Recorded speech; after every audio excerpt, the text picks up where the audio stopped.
All right, so let's see if I can do this in a fairly quick manner. So the first thing you're gonna do is you're gonna go here and you're gonna find what you're gonna highlight and put in. Let me go ahead and do this one because it's fairly easy. You're gonna highlight, you're gonna copy, and then you're gonna go over to your Excel sheet, and I'd give yourself a couple of spaces, or you're using Google Sheets or whatever.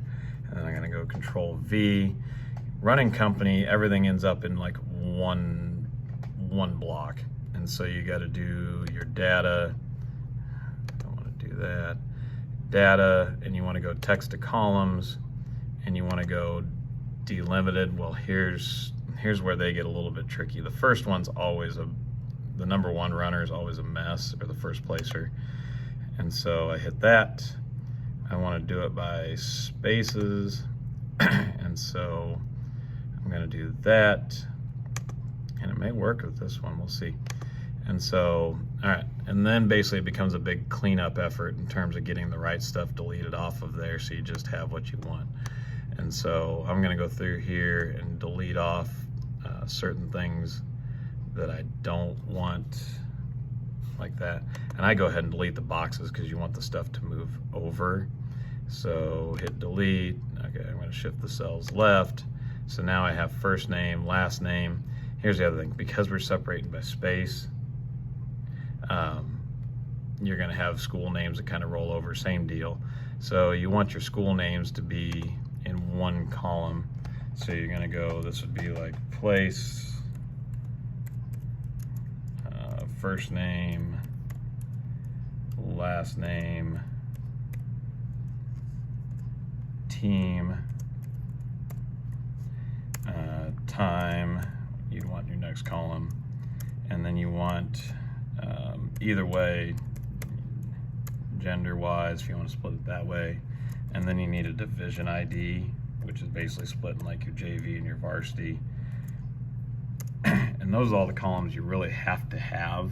You can put in extra stuff, but it really doesn't matter in terms of getting stuff on Athletic.net. And so like here, for your runner, I'd want to make sure I get a school name that actually makes it easy when you put it into Athletic.net for it to match up. And then I'm going to highlight the rest of these, delete them off, and I'm going to shift the cells left again.